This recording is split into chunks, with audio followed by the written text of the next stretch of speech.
GST ವಿಚಾರಕ್ಕೆ ಸಂಬಂಧಪಟ್ಟಂತೆ ದೇಶಾದ್ಯಂತ ದೊಡ್ಡ ಒಂದು ಡಿಬೇಟ್ ನಡೀತಾ ಇದೆ. ಈ GST ಉತ್ಸವ ಅಂತ ನರೇಂದ್ರ ಮೋದಿ ಅವರು ಏನು ಮಾಡ್ತಾ ಇದ್ದಾರೋ, ಈ ಕ್ರೆಡಿಟ್ ಇದೆಯಲ್ಲ, ಇದು ವಿರೋಧ ಪಕ್ಷಗಳಿಗೆ ಸಲ್ಲಬೇಕು.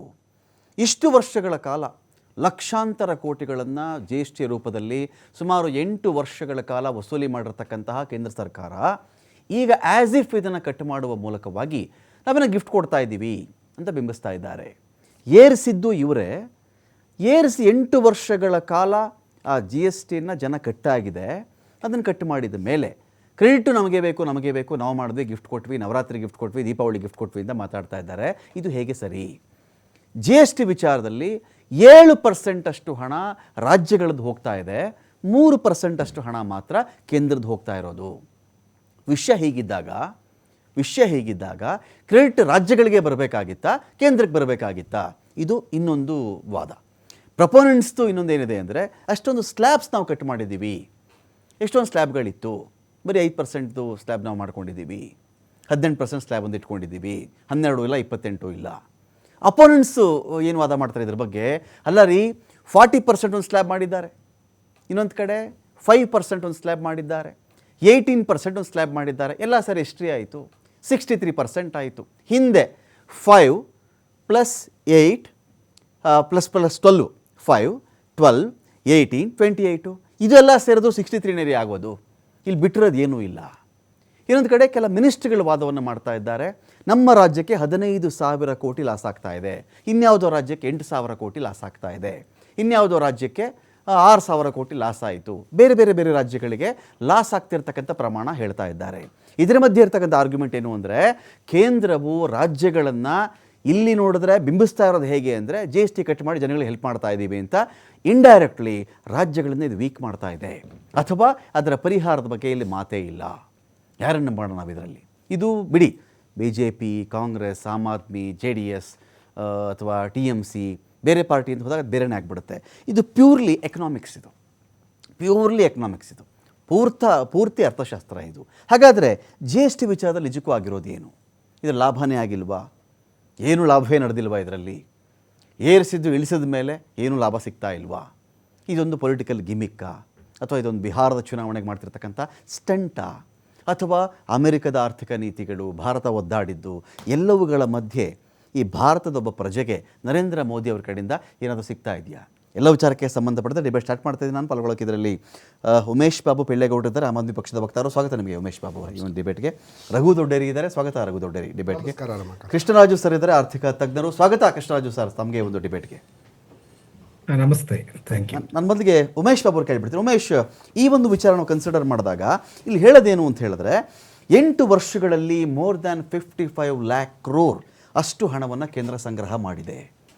ಬರೀ GST ಒಂದರಿಂದ ಮಾತ್ರ ಮೋರ್ ದ್ಯಾನ್ 55 lakh crore ಸಂಗ್ರಹ ಮಾಡಿಕೊಂಡಿದೆ. 2.5 ಲಕ್ಷ ಕೋಟಿಯಲ್ಲಿ ಇದೀಗ ಎಲ್ಲ ಈ ಸ್ಕೀಮಲ್ಲಿ ಬರ್ತಿದೆಯಲ್ಲ, ಎಲ್ಲವುಗಳ ಮೊತ್ತ ಸೇರಿದ್ರೆ ಜನಗಳಿಗೆ ಉಳಿತಾ ಇರೋದು 2.5 lakh crore ಅಷ್ಟೇ. ಈ ಉತ್ಸವದೊಂದು ನಾಟಕ ಆಡ್ತಾ ಇದ್ದಾರೆ ಇವರು ಅಂತ ಹೇಳಿ ಪ್ರತಿಪಕ್ಷಗಳು ಹೇಳ್ತಾ ಇವೆ. ಎಷ್ಟರ ಮಟ್ಟಿಗೆ ನಿಜ ಅಂತ? ಈಗ ನಾವು ನೋಡ್ತು ಅಂತ ಹೇಳಿದ್ರೆ 2017ನೇ ಇಸ್ವಿನಲ್ಲಿ GSTನ ಲಾಗು ಮಾಡ್ತಾರೆ.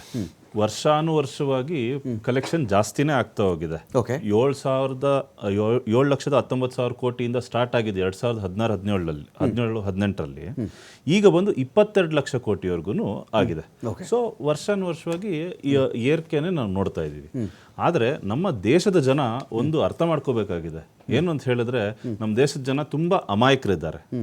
ಏನಂದ್ರೆ, ಮೊದಲು ಅವರು ಕಷ್ಟಪಟ್ಟು ದುಡಿದ್ಬಿಟ್ಟು ಒಂದು ಚಿಕನ್ ಬಿರಿಯಾನಿ ತಿಂತಾ ಇರ್ತಾರೆ, ಬಂದ್ಬಿಟ್ಟು ಯಾರೋ ರಾಜಕೀಯದವ್ರು ಬಂದು ಟ್ಯಾಕ್ಸ್ ಹಾಕ್ಬಿಟ್ಟು ಒಂದು ಚಿಕನ್ ಪೀಸನ್ನು ತಗೋತಾರೆ.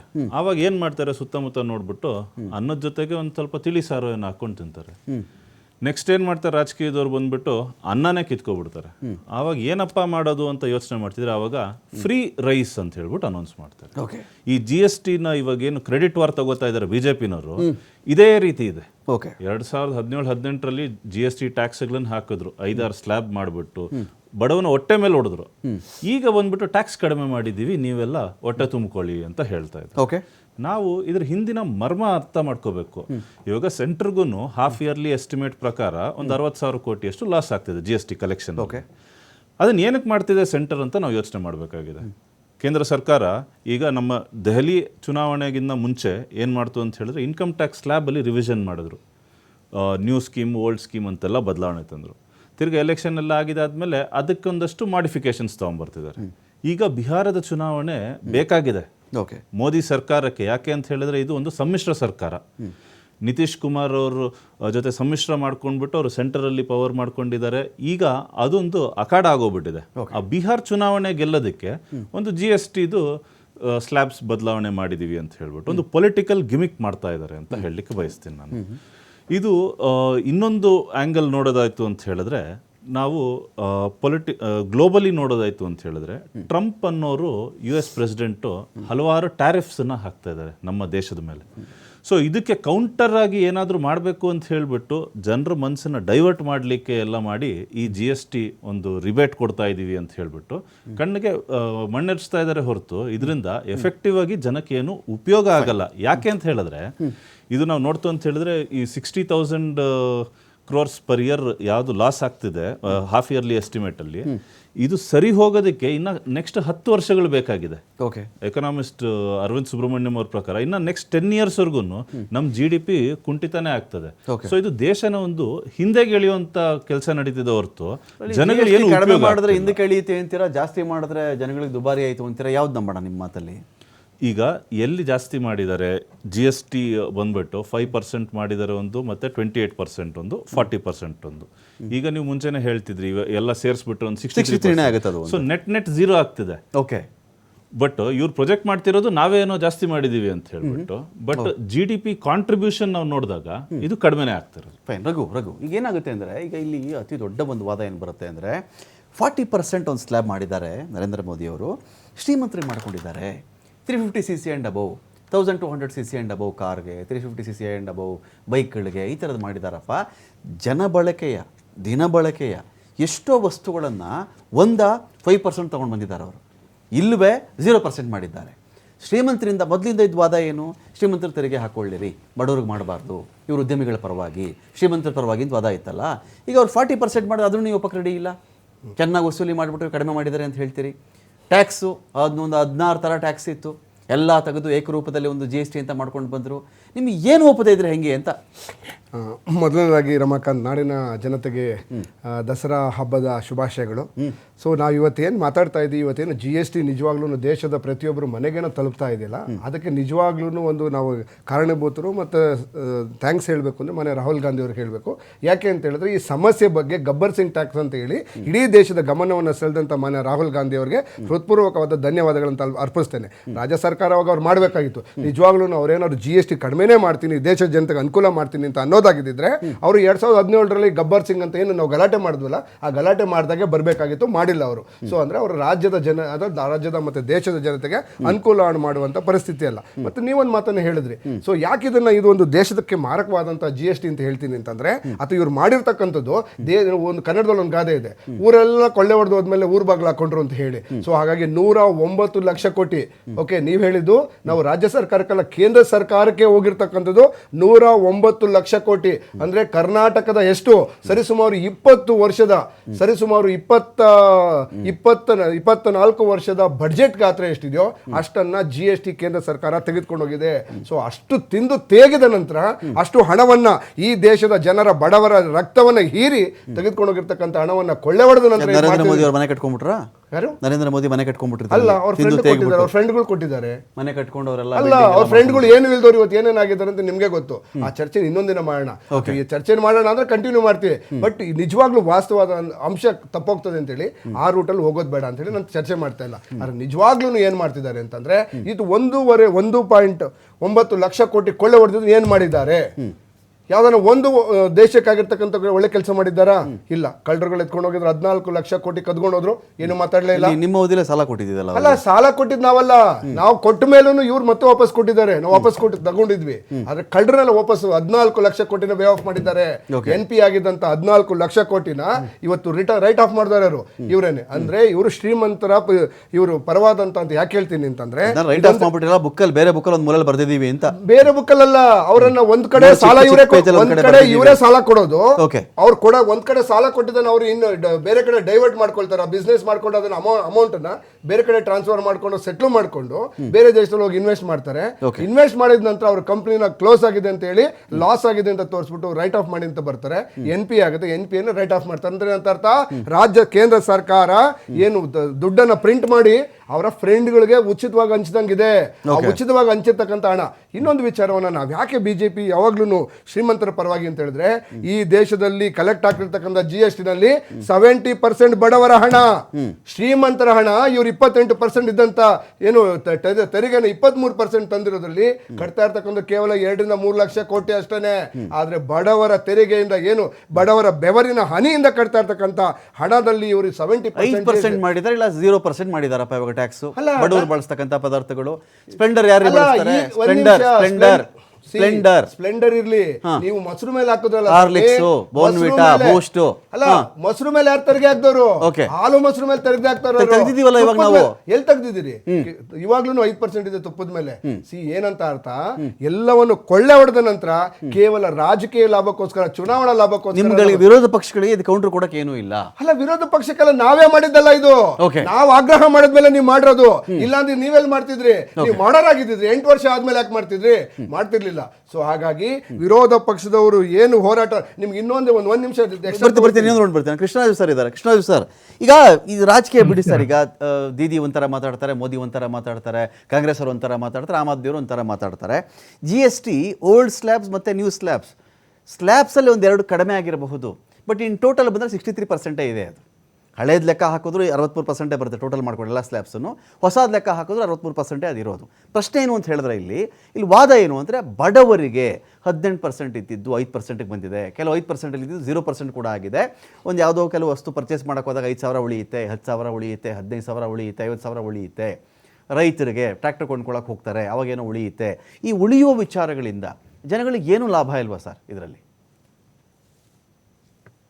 GST2 ರಿಫಾರ್ಮ್ಸ್ನ ಯಾಕೆ ಒಂದು ಈ ಹಂತದಲ್ಲಿ ಜಾರಿಗೆ ತಂದಿದ್ದಾರೆ ಅಂತಂದ್ರೆ, ಒಂದು ಇಂಟರ್ನ್ಯಾಷನಲ್ ಪ್ರೆಸರ್ ಅಂತಂದ್ರೆ, ಈ ಟ್ರಂಪ್ ಯಾವಾಗ ಒಂದು 50% ಟ್ಯಾರಿಫ್ ಅನ್ನ ಭಾರತದ ಮೇಲೆ ವಿಧಿಸಿದ್ರು, ಆವಾಗ ಭಾರತದ ವಸ್ತುಗಳಿಗೆ ಬೇಡಿಕೆ ವಿತಿನ್ ಇಂಡಿಯಾ ಜಾಸ್ತಿ ಮಾಡ್ಲಿಕ್ಕೋಸ್ಕರ ಒಂದು ರಿಫಾರ್ಮ್ಸ್ ಅನ್ನ ತಂದದ್ದು. ಇದು ಕಾಂಪೆಲ್ ಮಾಡಿದ್ದು. ಇದು ಇಂಟರ್ನ್ಯಾಷನಲ್ ಸಿಚುವೇಶನ್ ಅಥವಾ ಟ್ರಂಪ್ ಅವರ ಒಂದು ಟ್ಯಾರಿಫ್ ನಿಂದ ಈ ಒಂದು GST ರಿಫಾರ್ಮ್ಸ್ ಅನ್ನ ಮಾಡ್ಬೇಕಾದ್ದು. ಆದ್ರೆ ನಾವು ಅರ್ಥ ಮಾಡ್ಕೋಬೇಕಾಗಿರೋದು, ಇದು ಬಡವರಿಗೋಸ್ಕರ ಮಾಡಿರೋದು ಅನ್ನೋದು ತಪ್ಪು ಅಭಿಪ್ರಾಯ. ಎರಡನೇದು ಬಂದ್ಬಿಟ್ಟು, ಈ ಒಂದು ರಿಫಾರ್ಮ್ಸ್ ಇಂದ ಏನ್ ಪ್ರಯೋಜನ ಅಂತಂದ್ರೆ, ಮೊದಲನೇದಾಗಿ ಈ ಒಂದು ಕೊಂಡುಕೊಳ್ಳುವ ಶಕ್ತಿ ಏನಾಗುತ್ತೆ ಅಂದ್ರೆ, ವಸ್ತುಗಳು ಕಡಿಮೆ ಬೆಲೆಗೆ ಸಿಕ್ಕೋದ್ರಿಂದ ಜನಗಳು ಏನಾಗುತ್ತೆ, ಅದಕ್ಕೆ there is some incentive to buy more goods and services. ಅದರಿಂದ ಎಕಾನಮಿ ಚೇತರಿಕೆ ಆಗುತ್ತೆ. ಈ ಒಂದು ಇಂಟರ್ನ್ಯಾಷನಲ್ ಒಂದು ಎಕ್ಸ್ಪೋರ್ಟ್ ಇಂದ ಬರಬೇಕಾದಂತಹ ಆದಾಯ ಇಂಟರ್ನಲ್ಲಿ ಕನ್ಸಂಪ್ಷನ್ ಮಾಡಿದಾಗ ಅದು ಎಕಾನಮಿನ ಆರ್ಥಿಕ ಬೆಳವಣಿಗೆಗೆ ಸಹಾಯ ಆಗುತ್ತೆ ಅನ್ನೋ ಒಂದು ದೃಷ್ಟಿಕೋನದಲ್ಲಿ ಮಾಡಿರುವಂಥದ್ದು. ಮತ್ತೆ ಸ್ಲ್ಯಾಬ್ಸ್ಗಳಿಗೆ ಬಂದಾಗ, ಈ ಎಸ್ಪೆಷಲಿ ಒಂದು ಸಿನ್ ಗೂಡ್ಸ್ ಮೇಲೆ ಜಾಸ್ತಿ ಟ್ಯಾಕ್ಸ್ ಅನ್ನು ಹಾಕಿರುವಂಥದ್ದು ಒಂದು ಒಳ್ಳೆ ಒಂದು ಪ್ರಯತ್ನ. ಅದರಲ್ಲೂ ಈ ಒಂದು ಐಷಾರಾಮಿ ಕಾರುಗಳು, ಮತ್ತೆ ಬೀಡಿ, ಸಿಗರೇಟು, ಮತ್ತೆ ಒಂದು ಗುಟ್ಕಾ, ಮತ್ತೆ ಇವುಗಳ ಮೇಲೆ ಸಿನ್ ಪ್ರಾಡಕ್ಟ್ಸ್ ಮೇಲೆ ಹಾಕಿರುವಂಥದ್ದು, ಅವುಗಳ ಒಂದು ಪ್ರೊಡಕ್ಷನ್ ಮತ್ತೆ ಕನ್ಸಂಪ್ಷನ್ ಕಡಿಮೆ ಆಗುತ್ತೆ. ಆದ್ರೆ ಎಸೆನ್ಷಿಯಲ್ ಕಮಾಡಿಟೀಸ್ಗಳು ಏನಿದೆ, ಆಹಾರ ಧಾನ್ಯಗಳು, ಎಸೆನ್ಷಿಯಲ್ ಗೂಡ್ಸ್ ಅಂಡ್ ಸರ್ವಿಸಸ್ ಏನಿದೆ, ಅವುಗಳ ಒಂದು ಅವುಗಳ ಮೇಲೆ GST ಕಡಿಮೆ ಆಗಿರೋದ್ರಿಂದ 6% ಅಥವಾ 12%, 18%, 6 and 18% ಈ ರೀತಿ ಕಡಿಮೆ ಆಗಿರೋದ್ರಿಂದ ಒಂದು ಎಫೆಕ್ಟಿವ್ ಡಿಮ್ಯಾಂಡ್ ಅಥವಾ ಕೊಂಡುಕೊಳ್ಳುವ ಶಕ್ತಿ ಜನರಿಗೆ ಹೆಚ್ಚಾಗುತ್ತೆ. ಅದು ಇನ್ನೊಂದು ಜೊತೆಗೆ ಉಳಿತಾಯನೂ ಆಗುತ್ತೆ. ಡೈರೆಕ್ಟ್ ಆಗಿ ಕೊಂಡ್ಕೊಳ್ಳೋದು ಸೇಮ್ ವಸ್ತುನ, ಈಗ ಫಾರ್ ಎಕ್ಸಾಂಪಲ್ ಒಂದು 10 kg ರೈಸನ್ನ ಮೊದಲು ಒಂದು 600 ರೂಪಾಯಿ ಕೊಟ್ಬಿಟ್ಟು ಕೊಂಡ್ಕೊಳ್ತಿದ್ರು ಅಂತಂದ್ರೆ, ಈಗ 40 ರೂಪಾಯಿಗೆ ಸಿಗೋ ಚಾನ್ಸಸ್ ಇದೆ. ಸೊ ಅಲ್ಲಿ ಸೇವ್ ಆಗುತ್ತಲ್ಲ. ಒಂದು 200 ರೂಪಾಯಿ ಸೇವ್ ಆಗುತ್ತಲ್ಲ, ಅದು ಉಳಿತಾಯ ಆಗಿ, ಅದು ಉಳಿತಾಯ ಏನಾಗುತ್ತೆ ಆರ್ಥಿಕ ಬೆಳವಣಿಗೆಗೆ ಇನ್ವೆಸ್ಟ್ಮೆಂಟ್ ಆಗಿ ಬ್ಯಾಂಕ್ಗಳಿಗೆ ಮೂಲಕ ಬಂದು ಕನ್ವರ್ಟ್ ಆಗುತ್ತೆ. ಅದು ಒಂದು ದೃಷ್ಟಿಕೋನ. ಸೊ ಓವರ್ ಆಲ್ ಏನಪ್ಪಾ ಇಲ್ಲಿ ಅಂತಂದ್ರೆ, ಒಂದು ಮೊದಲನೇದಾಗಿ ಆರ್ಥಿಕ ದೃಷ್ಟಿಕೋನವನ್ನ ಇಟ್ಕೊಂಡು ಮಾಡಿರುವಂತದ್ದು GST ರಿಫಾರ್ಮ್ಸ್. ಮತ್ತೆ ಉಳಿತಾಯವನ್ನ ಜಾಸ್ತಿ ಮಾಡಬೇಕು, ಕನ್ಸಂಪ್ಷನ್ ಜಾಸ್ತಿ ಮಾಡಿ GST ಬೆಳವಣಿಗೆಗೆ ಸಹಕಾರಿಯಾಗಬೇಕು ಅನ್ನೋದು. ಬಟ್ ಬಡವರಿಗೆ ಮಾಡಿದೀವಿ ಅನ್ನೋದು ಒಂದು ಅದು ಇಂಟೆನ್ಷನಲಿ ಇಲ್ಲದೆ ಇರುವಂತದ್ದನ್ನ ನಾವು ಗಮನಿಸಬಹುದು. ಪಖಾಡ ಬಿಗ್ ಫೈಟ್ ವಿಶೇಷ ಮತ್ತೆ ಮುಂದುವರಿಸ್ತಾ ಇದ್ದೀನಿ. ಉಮೇಶ್, ಈಗ ಈ ಒಂದು ಡಿಬೇಟ್ ಇದೆಯಲ್ಲ, ಏನಂದ್ರೆ ಈಗ ಗ್ರೋತ್ ಸಪ್ರೆಸ್ಸಿಂಗ್ ಟ್ಯಾಕ್ಸ್ ಅಂತ ಕರೀತಾರೆ, ಗಬ್ಬರ್ ಸಿಂಗ್ ಟ್ಯಾಕ್ಸ್ ಅಂತ ಕರೀತಾರೆ. ಮೇನ್ ಚರ್ಚೆ ಏನು ಅಂತ ಹೇಳಿದ್ರೆ, ಇವರೇ ಟ್ಯಾಕ್ಸ್ ಜಾಸ್ತಿ ಹಾಕಿ ಇವರೇ ಕಡಿಮೆ ಮಾಡಿ ಇವರೇ ಉತ್ಸವ ಅಂತ ಮಾಡ್ತಾರೆ, ಇದು ಹೇಗೆ ಅಂತೇಳಿ. ಇದು ಒಂದು ಭಾಗ, ನಾನೊಂದು ಭಾಗ ಅಂತ ಕರಿತಾ ಇದ್ದೀನಿ. ಈಗ ಇನ್ನೊಂದು ಭಾಗದಲ್ಲಿ ಏನು ಲಾಭ ಆಗ್ತಿಲ್ವಾ, ಈಗ ಜನಗಳ ಪರ್ಚೇಸಿಂಗ್ ಪವರ್ ನಾವು ಜಾಸ್ತಿ ಮಾಡಬೇಕು. ಸಿದ್ದರಾಮಯ್ಯನವರ ಗ್ಯಾರಂಟಿ ಯೋಜನೆಗಳು ಮಾಡಿರೋ ದೊಡ್ಡ ಕೆಲಸ ಏನು ಅಂತ ಹೇಳಿದ್ರೆ ಪರ್ಚೇಸಿಂಗ್ ಪವರ್ ಜಾಸ್ತಿ ಮಾಡ್ತು. ಈ ಒಂದು ಆರ್ಥಿಕ ಚಕ್ರದ ಒಳಗಡೆ ಹಣದ ಹರಿವು ಹೆಚ್ಚಾಗುವಂತೆ ಮಾಡಿದ್ರು. ಅದನ್ನು ನೀವು ಕೆಲವರು ಗ್ಯಾರಂಟಿ ಸ್ಕೀಮ್ ಅಂತಾರೆ, ಕೆಲವರು ಆಗದಿರೋರು ಬಿಟ್ಟಿ ಸ್ಕೀಮ್ ಅಂತಾರೆ, ಪುಕ್ಸಟ್ಟೆ ಸ್ಕೀಮ್ ಅಂತಾರೆ, ಬಿಟ್ಟಿ ಭಾಗ್ಯ ಅಂತಾರೆ. ಆ ಡಿಬೇಟ್ ನಾನು ಬಿಟ್ಟುಬಿಡ್ತೀನಿ. ಆದರೆ ಕರ್ನಾಟಕವನ್ನು ತಲಾದಾಯದ ವಿಚಾರದಲ್ಲಿ ನಂಬರ್ 1 ಮಾಡುವಲ್ಲಿ ಯೋಜನೆ ಪಾತ್ರವನ್ನು ಯಾರೂ ಅಲ್ಗಳೆಯೋಕ್ಕಾಗಲ್ಲ. ಇದು ನಾನು ಪೊಲಿಟಿಕಲಿ ಮಾತಾಡ್ತಾ ಇಲ್ಲ, ಎಕನಾಮಿಕಲಿ ಮಾತಾಡ್ತಾ ಇದ್ದೀನಿ. ಇದು ಆಮ್ ಆದ್ಮಿ ಮಾಡಿದ್ರು ನಂದು ಇದೇ ಮಾತೆ, ಕಾಂಗ್ರೆಸ್ ಮಾಡೋದು ಇದೇ ಮಾತೆ, BJP ಮಾಡಿದ್ರು ನಂದು ಇದೇ ಮಾತೆ. ಸೊ ಈ ನಿರ್ಧಾರ ಇದೆಯಲ್ಲ, ಬಿಡಿ 8 ವರ್ಷಗಳ ಕಥೆ ಬಿಟ್ಬಿಡೋಣ ನಾವು. 8 ವರ್ಷ ಆಯಿತು, 55 ಲಕ್ಷ ವಸೂಲಿ ಮಾಡಿದ್ರು, 1 ಕೋಟಿ ಲಕ್ಷಕ್ಕಿಂತ ಜಾಸ್ತಿ ಟ್ಯಾಕ್ಸ್ ವಸೂಲಿ ಮಾಡಿಬಿಟ್ಟಿದ್ರು, ಇದೆಲ್ಲ ಮಾತುಗಳಿದೆ. ಇದರಿಂದ ಈ ಎಂಜಿನ್ಗೆ ಏನು ಲಾಭ ಇಲ್ವಾ? ಇನ್ಫ್ಲೇಷನ್ ಪೀಕ್, ಡಾಲರ್ ಎದುರುಗಡೆ ರೂಪಾಯಿ ಸರ್ವಕಾಲಿಕವಾಗಿ ಬಿದ್ದಿದೆ. ಚಿನ್ನ ಇಡೀ ಭಾರತ ದೇಶದಲ್ಲಿ ಇನ್ಯಾವತ್ತೂ ಕಂಡು ಕೇಳಿರೋದಷ್ಟು ದೊಡ್ಡ ಮಟ್ಟಕ್ಕೆ ಗೋಲ್ಡ್ ರೇಟ್ ಜಾಸ್ತಿ ಆಗಿದೆ. ಅಮೆರಿಕ ನೋಡಿದ್ರೆ ದಿನಕ್ಕೆ ಒಂದು ರೂಲ್ಸ್, ಬೆಳಿಗ್ಗೆ ಒಂದು ಮಾತಾಡಿದ್ರೆ ಮಧ್ಯಾಹ್ನ ಒಂದು ಮಾತು, ಮಧ್ಯಾಹ್ನ ಒಂದು ಮಾತಾಡಿದ್ರೆ ಸಾಯಂಕಾಲ ಒಂದು ಮಾತು, 50% ತೆರಿಗೆ. ನಾವೀಗ ಟ್ರಂಪ್ಗೆ ನಿಜವಾಗ್ಲೂ ಕೌಂಟ್ರ್ ಕೊಡ್ತಾ ಇದ್ದೀವಾ, ನಮ್ಮ ಸೇಫ್ಟಿ ನಾವು ನೋಡ್ಕೊಳ್ತಾ ಇದ್ದೀವಿ ಅಂತ ಒಂದು ಕನ್ಫ್ಯೂಷನ್ ನನಗೆ. ಇದರಿಂದ ಟ್ರಂಪ್ ಕೌಂಟ್ರಾ ಇದು, ಅಥವಾ ಇಂಡಿಯನ್ಸ್ಗೆ ಒಂದು ಸಮಾಧಾನ ಇದು, ಹೇಗೆ ಅಂತ?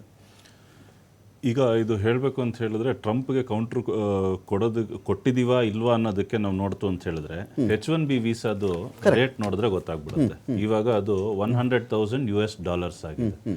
ಅದಾಯ್ತು ಅಂತ ಹೇಳಿ 88 ಲಕ್ಷ ರೂಪಾಯಿಗಳು, 90 ಲಕ್ಷ ಕೋಟಿನೂ 90 ಲಕ್ಷ ರೂಪಾಯಿಗಳು ಆಗ್ಬೋದು ರೂಪಾಯಿ ಅಂತಾನು ಅನ್ಕೊಂಬೋದು. ಏನೋ $1 ಬೆಲೆ $1 ಮಾಡ್ತೀವಿ ಅಥವಾ ಕಡಿಮೆ ಮಾಡ್ತೀವಿ ಅಂತ ಹೇಳ್ಕೊಂಡು ಬಂದಾಗ $1 ಬಂದು 50 ರೂಪಾಯಿಗೆ ಮಾಡಿದಾಗ ಈ ಥರ ಏನಾದರೂ ಆಗಿದ್ದಿದ್ರೆ ಏನೋ ಒಪ್ಕೋಬೋದಾಗಿತ್ತು. ಬಟ್ ನಮ್ಮ NRI ಡಯಾಸ್ಪೋರಾ ಏನಿದೆ ಈಗ, ಅವರೆಲ್ಲರೂ ಎಷ್ಟು ಆತಂಕದಲ್ಲಿದ್ದಾರೆ ಅಂತ ಹೇಳ್ಬಿಟ್ಟು ಯಾರಿಗೆ ಗೊತ್ತಿದೆಯೋ ಗೊತ್ತಿಲ್ಲ. ಅವರೆಲ್ಲರೂ ಯಾವಾಗ ಮೋದಿ ಹಾಯ್ ಹಾಯ್ ಅಂತ ಹೇಳ್ಕೊಂಡಿದ್ರು, ಇವಾಗ ಅದು ನಡೀತಾ ಇಲ್ಲ.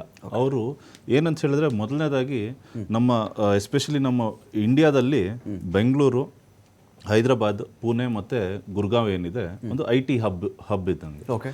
ಸೊ ಅಮೆರಿಕದವರು ಇಲ್ಲೇ ಬಂದು ಏನಕ್ಕೆ ಮಾಡ್ತು ಅಂತ ಹೇಳಿದ್ರೆ, ಆಫೀಸಸ್ಸು ಏನು ಬೇರೆ ಎಲ್ಲೂ ಪ್ರಪಂಚದಲ್ಲೆಲ್ಲೂ ಸಿಕ್ಕಲೇ ಇಲ್ವಾ, ಬೆಂಗಳೂರೇ ಆಗಬೇಕಿತ್ತಾ, ಇಂಡಿಯಾನೇ ಆಗಬೇಕಿತ್ತಾ ಅಂತ ಹೇಳಿದ್ರೆ, ಅದೊಂದು time zone, 12 hours time zone ಇರುತ್ತೆ.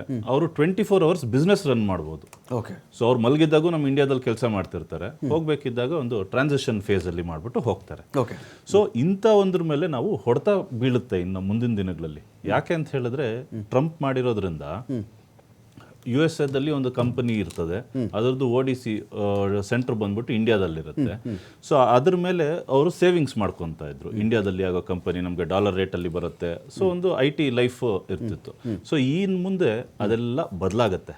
ಆಮೇಲೆ ಇದು BJP ಸರ್ಕಾರ ಬಂದ್ಬಿಟ್ಟು ಶ್ರೀಮಂತರ ಪರ ಅಂತ ಹೇಳೋದಕ್ಕೆ ಈ GST ಕೌನ್ಸಿಲ್ ಮೀಟಿಂಗಲ್ಲಿ ಒಂದು ಲೈನ್ ಸೇರಿಸ್ಬಿಟ್ಟಿದ್ದಾರೆ.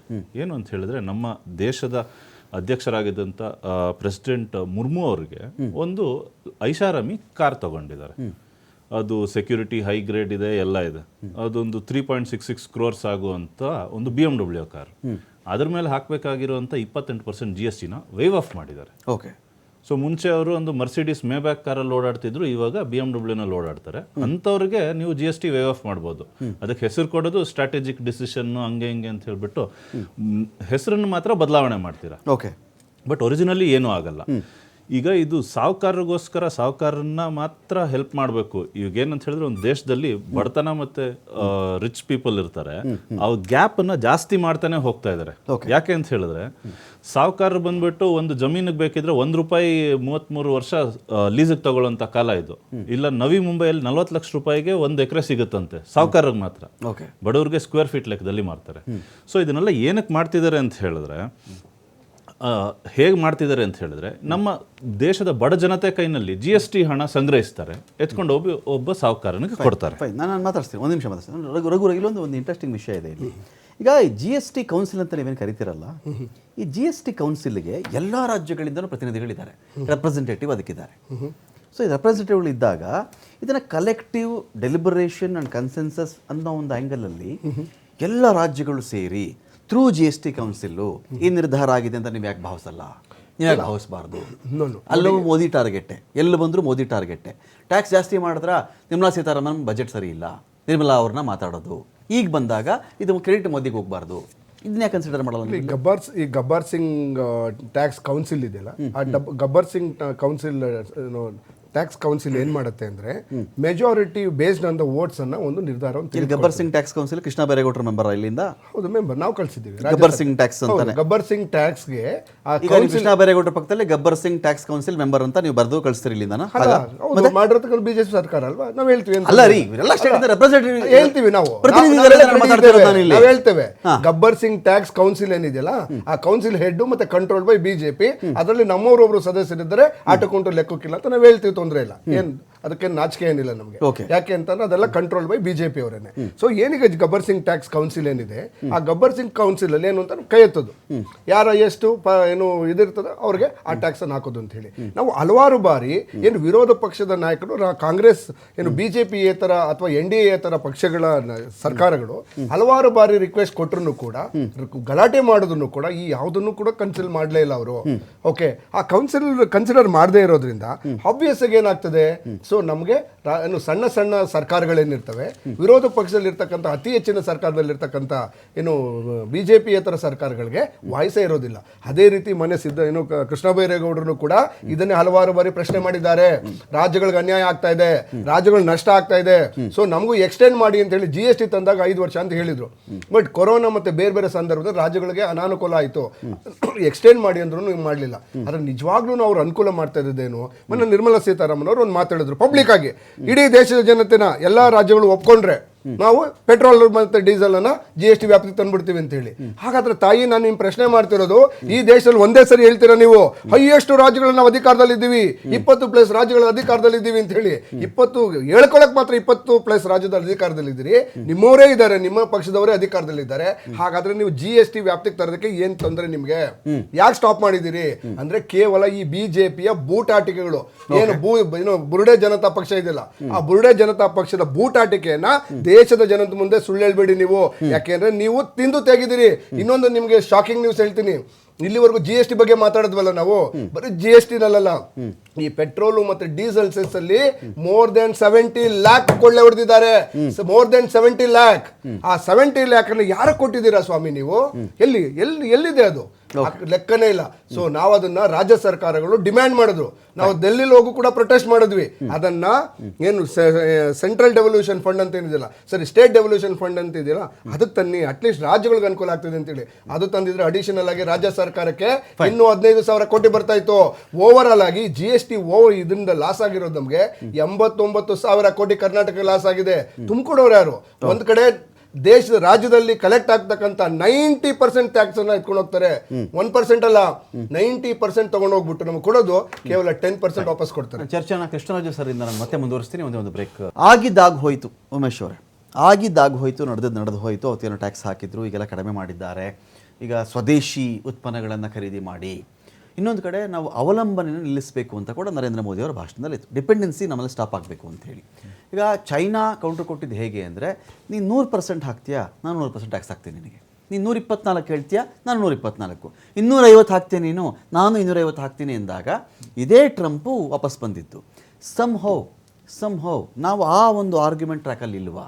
ನೋಡಿ, ನೆನಪಿರಲಿ ನಿಮಗೆ ಉಮೇಶ್, ಚೈನಾ ಒಂದು ವರ್ಷದಲ್ಲಿ ₹100 ಸಂಪಾದನೆ ಮಾಡುತ್ತೆ ಅಂತ ನಾವು ಭಾವಿಸಿದ್ರೆ, ₹100 ಚೈನಾ ವಿದೇಶಗಳಿಂದ ಸಂಪಾದನೆ ಮಾಡ್ತು ಅಂತ ನಾವು ಭಾವಿಸಿದ್ರೆ, ₹25 ಅಮೆರಿಕದಿಂದನೇ ಬರೋದು. ₹25 ಫ್ರಮ್ ಅಮೆರಿಕಾ. ಅಂಥ ₹25 ಕಳ್ಕೊಳ್ಳೋಕ್ಕೂ ಚೈನಾ ರೆಡಿ ಆಗಿಬಿಡ್ತು. ವೇರ್ ವಿ ಆರ್ ಲ್ಯಾಕಿಂಗ್ ಅಂತ ನನ್ನ question. Where we are lacking ಈ ಒಂದು ಆರ್ಗ್ಯುಮೆಂಟಲ್ಲಿ? GST ಒಂದು ಸೊಲ್ಯೂಷನ್ ಆಗಬಲ್ಲದ ಇದಕ್ಕೆ? H1B ವೀಸಾ ಆಗಿ ಇದೊಂದು ಸೊಲ್ಯೂಷನ್ ಆಗಬಲ್ಲದ? ಸೊ ನಮ್ಮ ದೇಶದಲ್ಲಿ ಏನಾಗಿದೆ ಅಂತ ಹೇಳಿದ್ರೆ, ಒಂದು ಜನರ ಕಣ್ಣಿಗೆ ಮಣ್ಣೆರ್ಚುವಂಥ ಕೆಲಸ ಅವತ್ತಿಂದನೂ ಮಾಡ್ತಿದ್ದಾರೆ. ಏನು ಅಂತ ಹೇಳಿದ್ರೆ, ಜಾಗತಿಕ ಮಟ್ಟದಲ್ಲಿ ನೋಡಿದಾಗ US ಮತ್ತು ರಷ್ಯಾ ಒಂದು ಸೂಪರ್ ಪವರ್ಸ್ ಆಗಿತ್ತು. ನಂತರದ ದಶಕಗಳಲ್ಲಿ ಚೈನಾ ಮತ್ತು ಇಂಡಿಯಾ ಅದಕ್ಕೆ ಒಂಥರ ಒಂದು ಕಾಂಪಿಟೇಷನ್ ಅಥವಾ ನಾವು ಗ್ಲೋಬಲ್ ಮಾರ್ಕೆಟ್ ಇರೋದ್ರಿಂದ ನಮಗೂ ಒಂದು ಪ್ರಾಮಿನೆನ್ಸ್ ಸಿಗ್ತಾ ಬಂದಿದೆ. ಸೊ ಆಗ USA ರಷ್ಯಾದವ್ರನ್ನ ನಾವು ನೀಟಾಗಿ ಮ್ಯಾನೇಜ್ ಮಾಡಿಕೊಂಡು ಬರ್ತಾ ಇದ್ವಿ. ಈಗ ಅದು ನಡೀತಾ ಇಲ್ಲ. ಯಾಕೆ ಅಂತ ಹೇಳಿದ್ರೆ, ಅಲ್ಲಿನ ಪೊಲಿಟಿಕಲ್ ರೀಸನ್ಸ್ ಇಂದ ಟ್ರಂಪ್ ಬಂದಿದ್ದಾರೆ, ಆ ರೀತಿ ಎಲ್ಲ. ಸೊ ಅದನ್ನ ನೋಡ್ಕೊಂಡು ನಮ್ಮವರು ಸುಮ್ಮನೆ ಇದ್ದಾರೆ. ಏನಂತ ಹೇಳಿ ನೀವು ಹೇಳ್ದಂಗೆ ಚೈನಾದವ್ರಿಗೆ ಎಷ್ಟು ಟ್ಯಾರಿಫ್ಸ್ ಬರ್ತದೋ US ಇಂದ, ಅವ್ರು ಅಷ್ಟೇ ರಿವರ್ಸ್ ಕೊಡ್ತಾರೆ. ಮ್ಯಾನುಫ್ಯಾಕ್ಚರಿಂಗ್ ಸೆಕ್ಟರ್ಗೂ ಸರ್ವಿಸ್ ಸೆಕ್ಟರ್ಗೂ ಭಾಳ ವ್ಯತ್ಯಾಸ ಇದೆ ಉಮೇಶ್. ಅದನ್ನ ನೀವು ಕಂಪೇರ್ ಮಾಡೋಕ್ಕಾಗಲ್ಲ. ಚೈನಾ ಮ್ಯಾನುಫ್ಯಾಕ್ಚರಿಂಗ್ ಸೆಕ್ಟರ್ ಇಟ್ಕೊಂಡಿದ್ದಾನೆ, ಅವ್ನು ಬೇಕಾದ್ರೆ ಚಾಲೆಂಜ್ ಮಾಡಬಲ್ಲ. ನಮ್ಮ ಪ್ರಾಡಕ್ಟ್ಸ್ ಇಲ್ವಲ್ಲ ಎಕ್ಸೆಪ್ಟ್ ಸರ್ವಿಸ್. ಸೊ ನಮ್ಮ ದೇಶ ಹಂಗೆ ಆಯ್ತು, ಅಗ್ರಿಕಲ್ಚರ್ ಇಂದ ಇಂಡಸ್ಟ್ರೀಸ್ ಬಂದು ನೆಕ್ಸ್ಟ್ ಸರ್ವಿಸ್ ಸೆಕ್ಟರ್ಗೆ ಹೋಗ್ಬೇಕಿತ್ತು. ಬಟ್ ನಾವು ಜಂಪ್ ಮಾಡ್ಬಿಟ್ವಿ ಅಗ್ರಿಕಲ್ಚರ್ ಇಂದ ಡೈರೆಕ್ಟ್ ಆಗಿ ಸರ್ವಿಸ್ ಸೆಕ್ಟರ್ಗೆ. ಸೊ ಆದ್ರಿಂದ ಈಗಿನ ಚಾಲೆಂಜಸ್ ಫೇಸ್ ಮಾಡ್ತಾ ಇರೋದು. ಫೈನ್. ಈಗ ಇನ್ನೊಂದೇನು ಅಂತ ಹೇಳಿದ್ರೆ, ನಾವು ಈ ಟ್ಯಾಕ್ಸ್ ಕಡಿಮೆ ಮಾಡಿದ್ದಾರೆ ಅಂತೆಲ್ಲ ಹೇಳ್ತಿದ್ದಾರೆ, ಮಾಡಿದ್ದಾರೆ. ಒಂದು ಮುಂಚೆ ನಾವೆಲ್ಲ ಬನ್ ತಿಂತಾ ಇದ್ವಿ, ಬನ್ ಜೊತೆಗೆ ಕ್ರೀಮ್ ಮಿಕ್ಸ್ ಮಾಡಿದ್ರೆ ಅದಕ್ಕೆ ಟ್ಯಾಕ್ಸ್ ಬೀಳೋದು 18% ಆಗೋದು. ಬರೀ ಬನ್ ತಿಂದ್ರೆ ಬೀಳ್ತಾ ಇರಲಿಲ್ಲ. ಅದು ಆ ಟ್ಯಾಕ್ಸ್ ಹೇಗೆ ಕ್ರೀಮ್ ಸಪ್ರೇಟ್ ಕೊಡು, ಬನ್ ಸಪ್ರೇಟ್ ಕೊಡು ಅಂತೆ. ಸಪ್ರೇಟ್ ಕೊಟ್ಬಿಟ್ಟು ತಿನ್ಬೋದು. ಮೆತ್ಬಿಟ್ಟು ಅನ್ಕೊಬೇಡ, ನಾನೇ ಮೆತ್ಕೋತೀನಿ ಬನ್ ಮೇಲೆ. ಸೊ ಈ ರೀತಿ ಇದು ಒಂದು ರಿಟೇಲ್ ಸೇಲ್ ಪ್ರೈಸ್ ಅಂತ ಇದೆ, RSP ಅಂತ ಹೇಳ್ಬಿಟ್ಟು ಅದನ್ನ ಫೋಕಸ್ ಮಾಡ್ತಿದ್ದಾರೆ, ಟ್ರಾನ್ಸಾಕ್ಷನಲ್ ವ್ಯಾಲ್ಯೂ. ಸೊ ಈ ಸಿಗರೇಟು, ಗುಟ್ಕಾ ಮತ್ತೆಲ್ಲ 40% ಸಿನ್ ಟ್ಯಾಕ್ಸ್ಗೆ ಏನು ಬರ್ತದೆ, ಅಲ್ಲಿ ಇನ್ಮೇಲೆ ನಾವು RSPಗೆ ಬರ್ತೀವಿ. ಯಾಕಂದ್ರೆ ಟ್ರಾನ್ಸಾಕ್ಷನಲ್ ವ್ಯಾಲ್ಯೂನಲ್ಲಿ ಜಾಸ್ತಿ ಟ್ಯಾಕ್ಸ್ ಎವೇಷನ್ ಆಗ್ತಾ ಇತ್ತು ಅಂತ ಹೇಳ್ಬಿಟ್ಟು ತಗೊಂಬಂದಿದ್ದಾರೆ. 8 ವರ್ಷದಿಂದ ಟ್ಯಾಕ್ಸ್ ಎವೇಷನ್ ಆಗಿರೋದು ಗೊತ್ತಿರಲಿಲ್ವಾ? ಇವರಲ್ಲಿ ಯಾರು ಎಕನಾಮಿಸ್ಟೇ ಇಲ್ವಾ? ಯಾರು ದೇಶ ನಡೆಸ್ತಾ ಇರೋದು? ಮತ್ತೆ ಕೃಷ್ಣರಾಜ್ ಸರ್ ಜಾಯ್ನ್ ಆಗಿದ್ದಾರೆ. ಸರ್ ನೀವು ಅವಾಗಲೇ ಜಾಯ್ನ್ ಆಗಿರಲಿಲ್ಲ. ಕೃಷ್ಣರಾಜು ಸರ್, ಇದೊಂದು ಐವಾಶ್ ಆಗುತ್ತಾ ಅಥವಾ ಜಾಗತಿಕ ವಲಯದ ಭಾರತದ ಸ್ಪರ್ಧೆಗೋ, ಭಾರತದ ಒಂದು ಕಾಂಪಿಟೇಟಿವ್ನೆಸ್ಗೋ ಇದೊಂದು ಮದ್ದಾಗಬಲ್ಲದ, ಅಥವಾ ತತ್ತರಿಸಿ ಹೋಗ್ಬಿಟ್ಟಿದ್ದಾನೆ? ಒಂದು ಕಡೆ ರೂಪಾಯಿ ಮರ್ಯಾದೆ ಕಳ್ಕೊಳ್ತಾ ಇದೆ, ಬೆಲೆ ಏರಿಕೆ ಆಗಿದೆ, ಅದೇ ಇನ್ಫ್ಲೇಷನ್ ಆಗಿದೆ, ಉದ್ಯೋಗ ಸಿಗ್ತಾ ಇಲ್ಲ, ಎಲೆಕ್ಷನ್ ಬರ್ತಾ ಇವೆ. ಇವುಗಳ ನಡುವೆ ಇದೊಂದು ನಮಗೆ ಒಂದು ಪೊಲಿಟಿಕಲ್ ಟ್ರಿಕ್ ಆಗಿದ್ದು ವರ್ಕ್ ಆಗುತ್ತಾ? ನಮಗೆ ನಿಜವಾಗಿಯೂ ಎಕನಾಮಿಕಲಿ ಕೂಡ ಬೆನಿಫಿಷಿಯರಿ ಆಗಬಹುದಾ ಈ ಒಂದು ವಿಚಾರ ಅಂತ? ಭಾರತದಲ್ಲಿ ಏನಾಗಿದೆ, ಪೊಲಿಟಿಕಲ್ ಎಕಾನಮಿ ಜೊತೆಲೆ ಕೆಲಸ ಮಾಡ್ತಿರ್ತವೆ. ಈಗ ಕೆಲವೊಂದು ಬೆಲೆಗಳು ಹೆಚ್ಚಾದಾಗ ಕೆಲವೊಂದು ಗವರ್ಮೆಂಟ್ ಹೋಗಿರೋದನ್ನ ನಾವು ಗಮನಿಸಬಹುದು. ಆನಿಯನ್ ಪ್ರೈಸಸ್ ಅಥವಾ ಇನ್ನಿತರ ಎಸೆನ್ಸಿಯಲ್ ಪ್ರೈಸಸ್, ಟೊಮ್ಯಾಟೊ ಆಗಿರ್ಬಹುದು, ಆ ರೀತಿ. ಮತ್ತೆ ಎಕನಾಮಿಕ್ ರಿಫಾರ್ಮ್ಸ್ ಈಗ ಏನಾಗಿದೆ, ನೀವು ಒಂದು ಯಾವ ರೀತಿ ಎಫೆಕ್ಟ್ ಆಗುತ್ತೆ ಅಂತಂದ್ರೆ, ಈ ಜನರಿಗೆ ಅಟೆನ್ಷನ್, ನಾನು ನೋಡಿರೋ ಮಟ್ಟಿಗೆ ಅಟೆನ್ಷನ್ ಯಾವುದ್ರ ಮೇಲೆ ಜಾಸ್ತಿ ಹೋಗುತ್ತೆ ಭಾರತದಲ್ಲಿ ಅಂತಂದ್ರೆ, ಪೊಲಿಟಿಕಲ್ ಇಶ್ಯೂಸ್ ಮೇಲೆ ಜಾಸ್ತಿ ಅಟೆನ್ಷನ್ ಹೋಗ್ತಾ ಇದೆ. ಜೊತೆಗೆ ಟಿವಿ ಮಾಧ್ಯಮಗಳು ಕೂಡ ಆ ಇಶ್ಯೂಸ್ನೇ ಜಾಸ್ತಿ ಹೈಲೈಟ್ ಮಾಡ್ತಾರೆ, ಎಕನಾಮಿಕ್ ಇಶ್ಯೂಸ್ ಕಂಪೇರ್ ಮಾಡಿದ್ರೆ. ಆದ್ರೆ ಎಕನಾಮಿಕ್ ಇಶ್ಯೂಸು ರಿಯಲಿ ಜನರಿಗೆ ಕ್ಲೋಸ್ ಟು ಆರ್ಟ್ ಅಂತ ಏನ್ ಹೇಳ್ತೀವಿ, ಅದು ಅವ್ರಿಗೆ ತೊಂದರೆ ಉಂಟಾಗುತ್ತೆ. ಈಗ GST ಆಗ್ಲಿ, ಟ್ಯಾಕ್ಸೇ ಆಗ್ಲಿ, ಇನ್ನೊಂದೇ ಆಗ್ಲಿ ಜಾರಿಗೆ ತಂದಾಗ ಅವುಗಳು ಡೈರೆಕ್ಟ್ ಆಗಿ ಜನರ ಮೇಲೆ ಇಂಪ್ಯಾಕ್ಟ್ ಆಗುವಂತದ್ದು. ಬಟ್ ಜನರ ಅಟೆನ್ಷನ್ ಒಂದು ಪಾರ್ಟಿಯನ್ನ ಅಥವಾ ಇನ್ನೊಂದು ಎಲೆಕ್ಷನ್ ಟೈಮಲ್ಲಿ ಆವಾಗ ಬರುವಂತಹ ವಿಷಯಗಳು, ಆ ಒಂದು ಟೈಮಲ್ಲಿ ಬರುವಂತ ವಿಷಯಗಳು, ಪೊಲಿಟಿಕಲ್ ಇಶ್ಯೂಸ್ ಅಥವಾ ಇನ್ನೊಂದು ರಿಲಿಜಿಯಸ್ ಇಶ್ಯೂಸ್ ಅಥವಾ ಇನ್ನೊಂದು issues, for example Pakistan India war ಇರ್ಬೋದು, ಅಥವಾ ಬೇರೆ ಬೇರೆ ಎಮೋಷನಲ್ ಇಶ್ಯೂಸ್ ಬಂದಾಗ ಜನರ ಅಟೆನ್ಷನ್ ಅದ್ರ ಕಡೆ ಹೋಗ್ತಾ ಇದೆ ಹೊರತು ಎಕನಾಮಿಕ್ ಇಶ್ಯೂಸ್ ಬ್ಯಾಕ್ ಡ್ರೈವರ್ ಆಗಿ ಕೆಲಸ ಮಾಡ್ತಿರ್ತದೆ, ಬ್ಯಾಕ್ ಸೀಟ್ ಅಲ್ಲಿ ಇರ್ತದೆ. ಸೊ ಹೀಗಾಗಿ ಈ ಒಂದು GST ಎರಡು ರೀತಿ ಅರ್ಥ ಮಾಡ್ಕೋಬಹುದು. ಒಂದು, ಈಗ ಇರುವಂತಹ ಸರ್ಕಾರ ಏನಾಗುತ್ತೆ, GST ರಿಫಾರ್ಮ್ಸ್ ಇಂದ ಸಾಕಷ್ಟು ಜನರಿಗೆ ಅನುಕೂಲ ಆಗುತ್ತೆ, ಆರ್ಥಿಕ ಬೆಳವಣಿಗೆ ಆಗುತ್ತೆ ಅಂತ ಬಿಂಬಿಸ್ತಾ ಹೋಗ್ತವೆ. ಆದ್ರೆ ಅಪೋಸಿಷನ್ ಪಾರ್ಟಿಯವರು ಅದನ್ನ ಸರಿಯಾಗಿ ಜನರಿಗೆ ತಲುಪಿಸಲಿಕ್ಕೆ ಸಾಧ್ಯವಾಗ್ತಾ ಇಲ್ಲ ಅನ್ಕೊಂಡಿದೀನಿ ನಾನು. ಯಾಕಂತಂದ್ರೆ ಈ GST ರಿಫಾರ್ಮ್ಸ್ ಇಂದ ಎಷ್ಟು ಬಡ ಜನರಿಗೆ, ಅದರಲ್ಲೂ ಸೋಷಿಯಲಿ ಅಂಡ್ ಎಕನಾಮಿಕಲಿ ವೀಕರ್ ಸೆಕ್ಷನ್ಗೆ ಯಾವ ರೀತಿ ಪ್ರಯೋಜನ ಆಗುತ್ತೆ ಉದ್ಯೋಗದಲ್ಲಿ ಯಾವ ರೀತಿ ಪ್ರಯೋಜನ ಆಗುತ್ತೆ, ಮತ್ತೆ ಆರ್ಥಿಕ ಬೆಳವಣಿಗೆಗೆ ಎಷ್ಟು ಪ್ರಯೋಜನ ಆಗುತ್ತೆ, ಎಕ್ಸ್ಪೋರ್ಟ್ಗೆ ಎಷ್ಟು ಪ್ರಯೋಜನ ಆಗುತ್ತೆ, ಇಂಡಸ್ಟ್ರಿಯಲ್ ಪ್ರೊಡಕ್ಷನ್ಗೆ ಎಷ್ಟು ಪ್ರಯೋಜನ ಆಗುತ್ತೆ ಅಂತ ನಾವು ಮುಂದಿನ ದಿನಗಳಲ್ಲಿ ನಾವು ನೋಡಬೇಕು. ಅದರಲ್ಲೂ ನಾವು ಈ ಒಂದು ಇನ್ಫ್ಲೇಷನ್ ಅನ್ನ ನೀವು ಆಗ್ಲೇ ಮೆನ್ಷನ್ ಮಾಡಿದ್ರಿ, ಇನ್ಫ್ಲೇಷನ್ ಅನ್ನ ಗಮನದಲ್ಲಿ ಇಟ್ಕೊಂಡ್ರೆ ಈ ರೀತಿಯ ಒಂದು ಕಡಿಮೆ ಏನು ಮಾಡಿದ್ದಾರೆ ಅದು ಇನ್ಫ್ಲೇಷನ್ ಇಂದ ಏನಾಗುತ್ತೆ, ನೆಟ್ ಎಫೆಕ್ಟ್ 0 ಆಗ್ತಾ ಹೋಗುತ್ತೆ. ಆವಾಗ ಏನಾಗುತ್ತೆ, ಇದು GST ರೇಟ್ಸ್ ಕಡಿಮೆ ಆಗಿದ್ರು ಇನ್ಫ್ಲೇಷನ್ ಏನಾಗುತ್ತೆ ಅದನ್ನ ನುಂಗ್ಕೊಳ್ಳುವಂತ ಅಥವಾ ಅಬ್ಸರ್ವ್ ಮಾಡ್ಕೊಳ್ಳುವಂತ ಸ್ಥಿತಿಯಲ್ಲಿ ಇರೋದ್ರಿಂದ ನೆಟ್ ಎಫೆಕ್ಟ್ 0 ಆಗುತ್ತೆ. ಸೊ ಹೀಗಾಗಿ ಇವುಗಳನ್ನ ಒಂದು ಎಕನಾಮಿಕ್ ಅನಾಲಿಸಿಸ್ ಅಥವಾ ಅಬ್ಸರ್ವೇಷನ್ ಮೂಲಕ ನೋಡ್ಬೇಕಾಗುತ್ತೆ ಹೊರತು ಕೇವಲ ರೇಟ್ಸ್ ಇನ್ಕ್ರೀಸ್ ಮಾಡಿದ ತಕ್ಷಣ ಅಥವಾ ಡಿಕ್ರೀಸ್ ಮಾಡಿದ ತಕ್ಷಣ ಅದು ಪಾಸಿಟಿವ್ ಆಗಿ ಅಥವಾ ನೆಗೆಟಿವ್ ಆಗಿ ಎಷ್ಟು ಇಂಪ್ಯಾಕ್ಟ್ ಆಗಿದೆ ಅನ್ನೋದನ್ನ ನಾವು ಸರಿಯಾಗಿ ಗಮನ ಹರಿಸ್ಬೇಕು. ಮತ್ತೆ ಈ ಒಂದು GST ಇನ್ಕ್ರೀಸ್ ಆಗಿರೋದ್ರಿಂದ, ಕಡಿಮೆ ಮಾಡಿರೋದ್ರಿಂದ ನ್ಯಾಚುರಲ್ ಆಗಿ state allocation of fund from government of ಇಂಡಿಯಾದಿಂದ ಏನಾಗ್ತಾ ಇದೆ, ಕಡಿಮೆ ಆಗ್ತಾ ಇದೆ. ಇದು ಆರ್ಥಿಕ ಬೆಳವಣಿಗೆಗೆ ಉತ್ತೇಜನ ಕೊಡ್ತಾ ಇದೀವಿ ಅಂತ ಒಂದ್ ರೀತಿಲಿ ಹೇಳಿದಾಗ್ಯೂ ಕೂಡ ಸರಿಯಾದ ಸಂಪನ್ಮೂಲಗಳು ಸ್ಟೇಟ್ಸ್ ಹತ್ರ ಇಲ್ಲದೆ ಇರೋದ್ರಿಂದ ಆ ಸ್ಟೇಟ್ಸ್ ಎಕನಾಮಿಕ್ ಡೆವಲಪ್ಮೆಂಟ್ ಕುಂಠಿತ ಆಗುತ್ತೆ. ಇದು overall economic development of ಇಂಡಿಯಾಕ್ಕೂ ಕೂಡ ಹೊಡೆತ ಉಂಟಾಗುತ್ತೆ. ಆದ್ರಿಂದ ಈ ದೃಷ್ಟಿಕೋನಗಳನ್ನ ನಾವು ಗಮನದಲ್ಲಿ ಇಟ್ಕೊಂಡು ನೋಡ್ಬೇಕಾಗುತ್ತೆ. ಪ್ರಮುಖವಾಗಿ ನಮ್ಮ ದೇಶಕ್ಕೆ ಈ ಒಂದು ಇಂಟರ್ನ್ಯಾಷನಲ್ ಜಿಯೋಪೊಲಿಟಿಕಲ್ ಸಿಚುವೇಶನ್ ಅಲ್ಲಿ ಟ್ಯಾರಿಫ್ ಮತ್ತೆ ವಾರು ಮತ್ತೆ ಡಿಪೆಂಡೆನ್ಸ್ ಆನ್ ಆಯಿಲ್ ಇರೋದ್ರಿಂದ ಸಾಕಷ್ಟು ರಿಫಾರ್ಮ್ಸ್ ಗಳನ್ನ ನಾವು ಇನ್ನು ಮಾಡಬೇಕಾಗಿದೆ. ಈಗ ನಾವು ಚರ್ಚೆಯಲ್ಲಿ ಈಗ ಮೊನ್ನೆ ಯಾರು ಮಾತಾಡ್ತಾ ಇದ್ರು, ಈ ಒಂದು ಪೆಟ್ರೋಲ್ ಡೀಸೆಲ್ನೆಲ್ಲ ನಾವು GST ಒಳಗಡೆ ಯಾಕೆ ತರಬಾರ್ದು, ಅವುಗಳನ್ನ ಇನ್ನೂ ಯಾಕೆ ಎಕ್ಸೈಸ್ ಡ್ಯೂಟಿಗಳಾಗಿ ಕನ್ಸಿಡರ್ ಮಾಡ್ತಾ ಇದೀವಿ ಅಂತ. ಸೊ ಈ ರಿಫಾರ್ಮ್ಸ್ ಅನ್ನ ನಾವು ಸರಿಯಾಗಿ ಮಾಡದೇ ಇದ್ದಿದ್ರೆ, ಈಗ ಫಾರ್ ಎಕ್ಸಾಂಪಲ್ ಡೀಸೆಲ್ ಮತ್ತೆ ಪೆಟ್ರೋಲ್ ಬೆಲೆಗಳು ಕಡಿಮೆ ಆಗಿದ್ರೆ ಈ ದೇಶದಲ್ಲಿ ಇನ್ಫ್ಲೇಷನ್ ಇಷ್ಟೊಂದು ಇರ್ತಿರ್ಲಿಲ್ಲ, ಕಾಸ್ಟ್ ಆಫ್ ಪ್ರೊಡಕ್ಷನ್ ಇಷ್ಟೊಂದು ಇರ್ತಾ ಇರ್ಲಿಲ್ಲ, ಮತ್ತೆ ಸರ್ಕಾರಗಳು ಇಷ್ಟೊಂದು ಇಲ್ಲಿ ಎಕನಾಮಿಕ್ ಸೆನ್ಸ್ ಇಲ್ಲಿ ಲ್ಯಾಕ್ ಆಗ್ತಾ ಇರುವಂತದ್ದು. ನಾವು ಇನ್ಪುಟ್ ಕಾಸ್ಟ್ ಅನ್ನ ಕಡಿಮೆ ಮಾಡದೆ ನಾವು ಔಟ್ಪುಟ್ ಪ್ರೈಸಸ್ ನ ಕಡಿಮೆ ಮಾಡೋಕ್ಕಾಗಲ್ಲ. ಅದರಿಂದ ಇನ್ಪುಟ್ ಕಾಸ್ಟ್ ಕಡಿಮೆ ಆದ್ರೆ ಔಟ್ಪುಟ್ ಕಾಸ್ಟ್ ಕಡಿಮೆ ಆಗುತ್ತೆ. ಆವಾಗ GST ರೇಟ್ ನ ನೀವು ಕಡಿಮೆ ಮಾಡೋದ ಅವಶ್ಯಕತೆ ಇರಲಿಲ್ಲ. ಅವಾಗ ಬೆಲೆಗಳೇ ಕಡಿಮೆ ಇರೋದ್ರಿಂದ. ಕೃಷ್ಣರಾಜು ಸರ್, ಈಗ ಇಲ್ಲಿ ಇದು ಒಂದು ಅದ್ಭುತವಾದಂತ ಒಂದು ವಿಚಾರ ಇದು. ಏನಂದ್ರೆ ಯಾವಾಗ್ಲೂ ನಾವು ಮೂಲ ಪೆಟ್ರೋಲ್ ಡೀಸೆಲ್ ಇದೊಂದನ್ನು ನಾವು ಕಡಿಮೆ ಮಾಡ್ಕೊಂಡು ಬಿಟ್ರೆ ಉಳಿದದ್ದು ಆಟೋಮೆಟಿಕ್ ಕಡಿಮೆ ಆಗುತ್ತೆ ಅಂತ.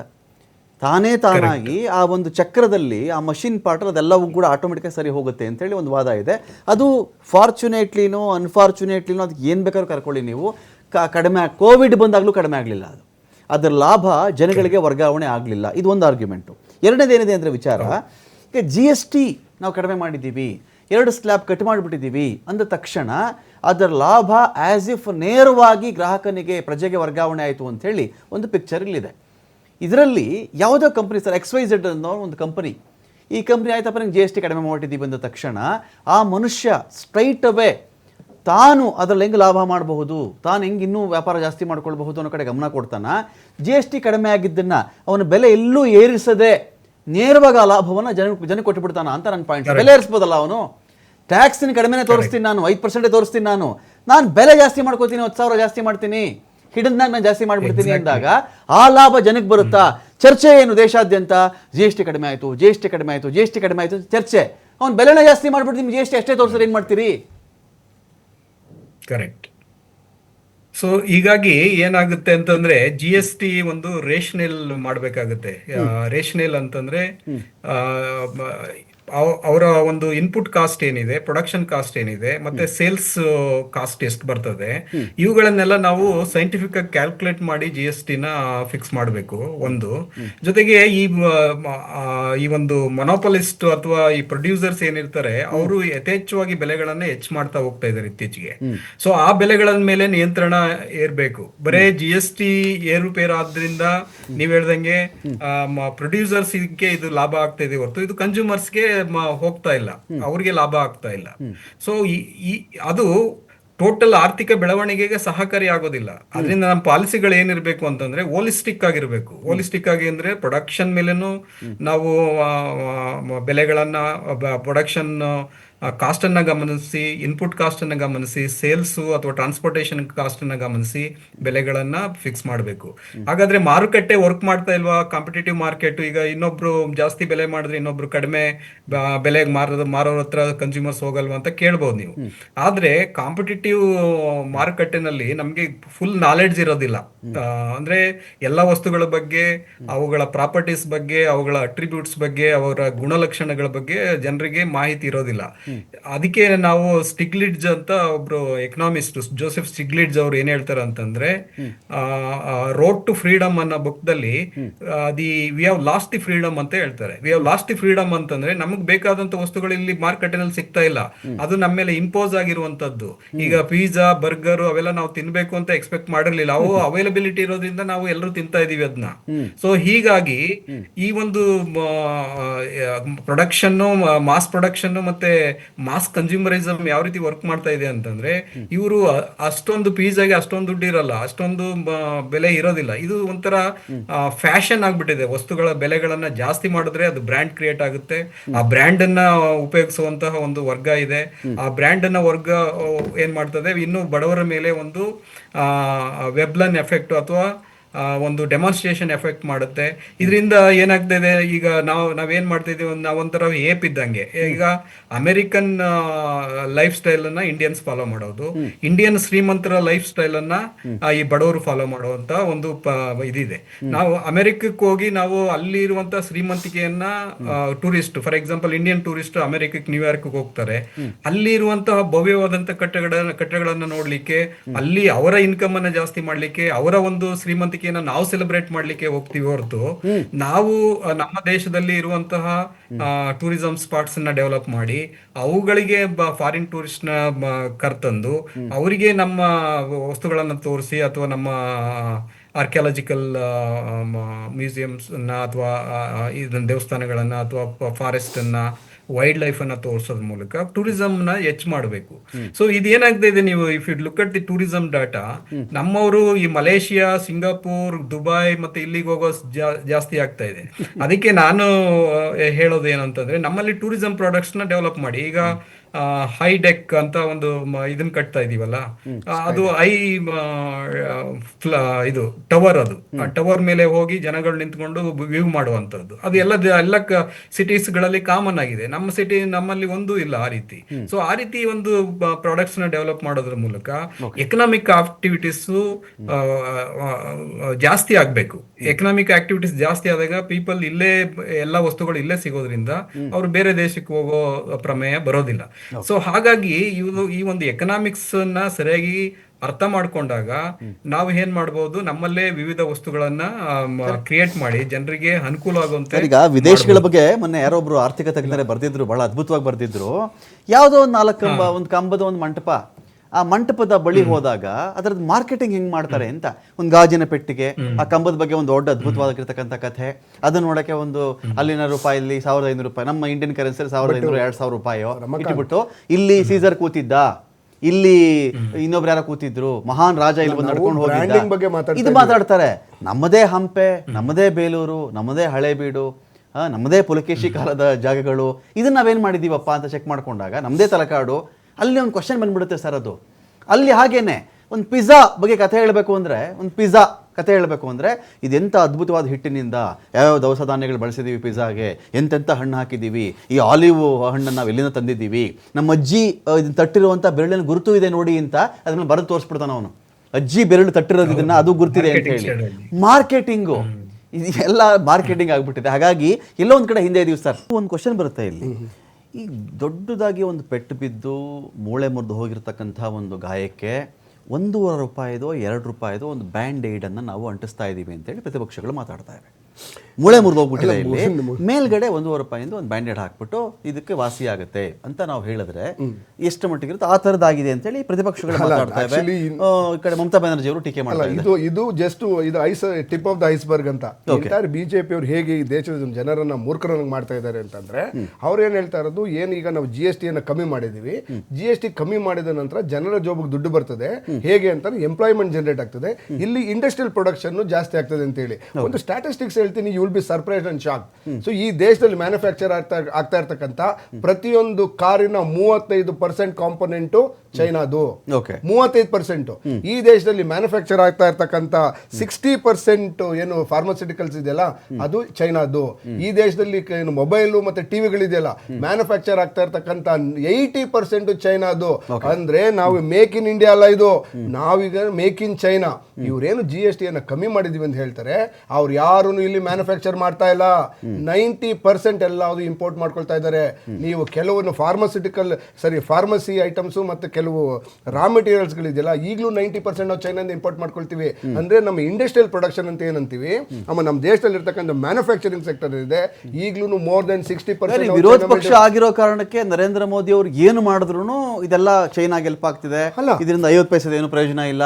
ಈ ವಾದ ಅದನ್ನ ಮಾತಾಡ್ತಾನೆ ಇಲ್ಲ ನಾನು. ಎಕನಾಮಿಕ್ ಆಂಗಲ್ ಯೋಚನೆ ಮಾಡೋಣ, ಏನು ಲಾಭ ಇಲ್ಲ ಇದರಿಂದ ಅಂತ ನಿಮ್ಮ ವಾದ. ಅಂದ್ರೆ ಏನಂತ ಅರ್ಥ, ಈ ದೇಶದಲ್ಲಿ ನಿಜವಾಗ್ಲೂ 140 ಕೋಟಿಗೆ ಅನುಕೂಲ ಮಾಡೋದ್ರ ಬದಲಾಗಿ ಕೇವಲ 1,000 2,000 ಏನ್ ಇಂಪೋರ್ಟರ್ಸ್ ಇದಾರಲ್ಲ, ಬಿಗ್ ರಿಚ್ ಇಂಪೋರ್ಟರ್ಸ್ ಬಿಸ್ನೆಸ್ ಮೆನ್ಗಳು ಅವ್ರಿಗೆ ಅನುಕೂಲ ಮಾಡ್ತಾ ಇರ್ತಕ್ಕಂಥದ್ದು. ಇವರು GST ಕಮ್ಮಿ ಮಾಡಿದಾರಲ್ಲ. ಅಲ್ಲ ನಾನು ಹೇಳ್ತೇನೆ, ನನಗೂ ಒಂದು ನಿಮ್ ಕಡೆ ಪ್ರಧಾನಿ ಆಗಿದ್ರೆ ಏನ್ ಮಾಡ್ಬಿಡ್ತಾರೆ? ಒಂದ್ ನಿಮಿಷ ಕೇಳಿ, ನಿಮ್ ಕಡೆ ಪ್ರಧಾನಿ ಆಗಿದ್ರು ಏನ್ ಮಾಡ್ಬಿಡ್ತಾ ಇದ್ರು? ನಾನು ರಾಹುಲ್ ಗಾಂಧಿ ಅವರು ಈ ದೇಶದ ಪ್ರಧಾನಮಂತ್ರಿ ಆದ್ರೆ ಏನು ನಾವು 1947 ಅಲ್ಲಿ ಏನು ದೇಶವನ್ನ ಏನು 0 ಇಂದ ಕಟ್ಟಿದ್ವಿ, ಆ ರೀತಿ 0 ಇಂದ ನಾವು ನಮ್ಮ ಮ್ಯಾನುಫ್ಯಾಕ್ಚರಿಂಗ್ ಸೆಕ್ಟರ್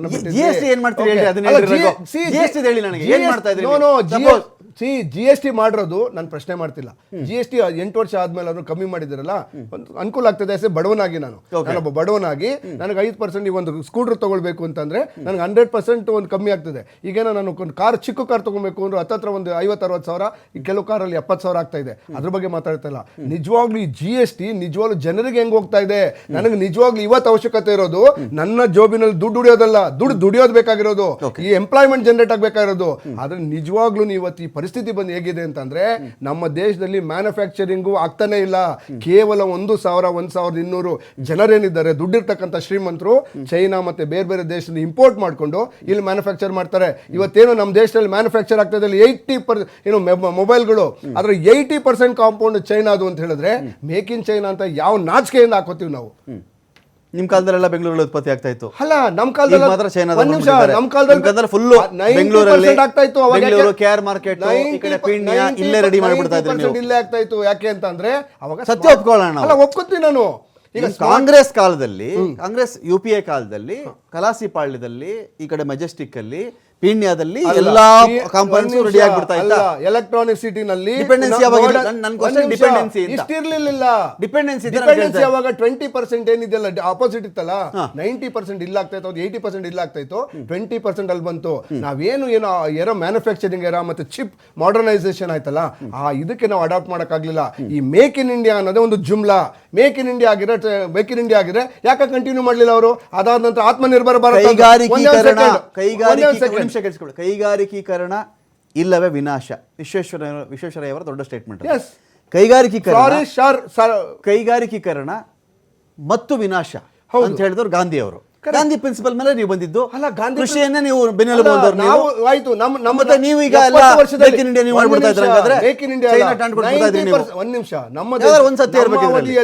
ನಮ್ಮ ಅವಧಿಯಲ್ಲಿ ಮೇಕ್ ಇನ್ ಇಂಡಿಯಾನೇ ಮಾಡಿದ್ ನಾವು. ನಮ್ಮ ಪಬ್ಲಿಕ್ ಸೆಕ್ಟರ್ ಬ್ಯಾಂಕ್ ಏನು ಕಂಪನಿಗಳಿದ್ದು ಅವನ್ನೆಲ್ಲ ನಾವು ಇಲ್ಲೇ ಮ್ಯಾನುಫ್ಯಾಕ್ಚರ್ ಮಾಡ್ತಿದ್ವಿ.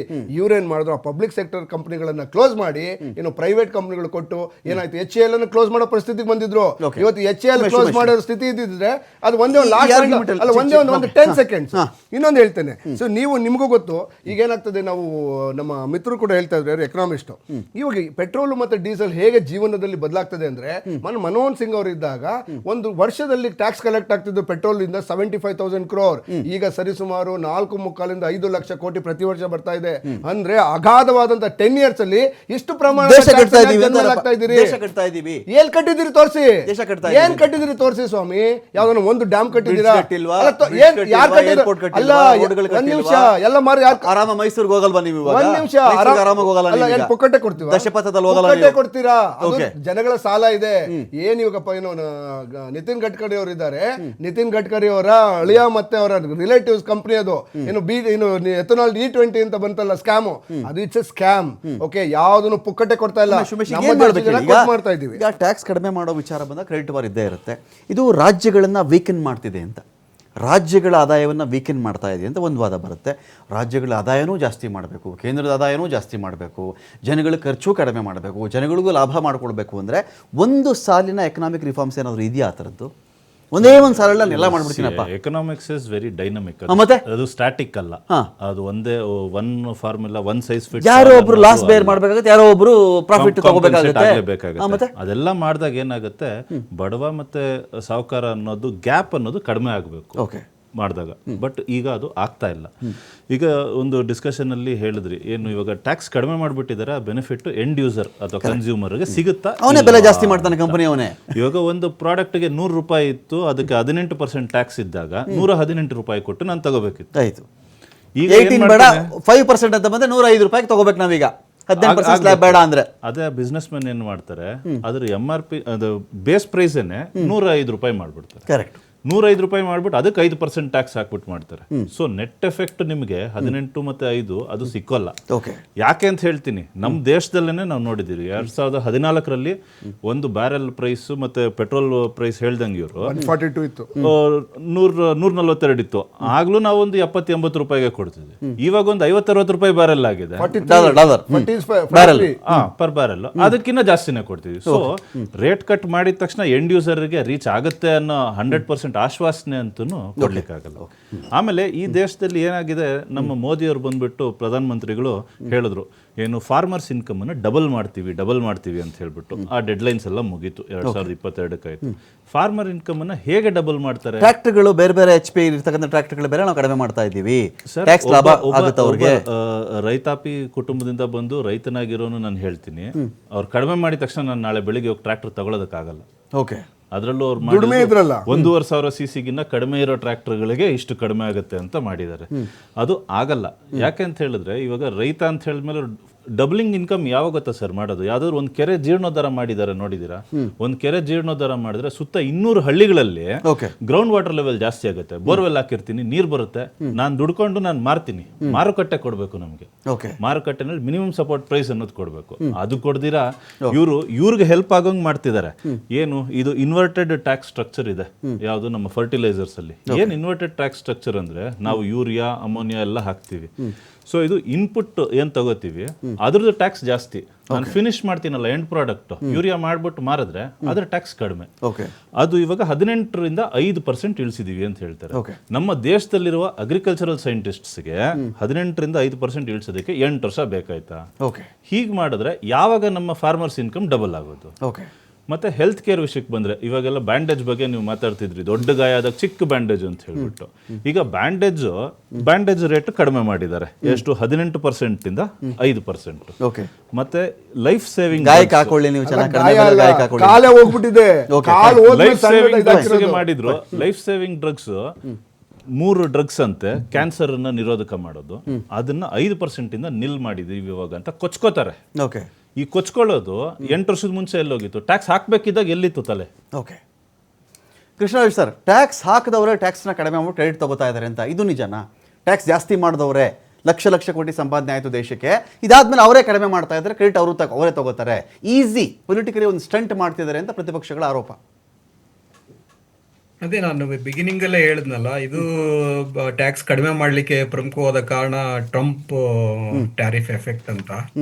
ಸೊ ಹಾಗಾಗಿ ಇದು ಸರಿಯಾದ ಎನ್ಕೌಂಟರ್ ಆಗುತ್ತಾ ಟ್ರಂಪ್ನ ನಿರ್ಧಾರಗಳಿಗೆ?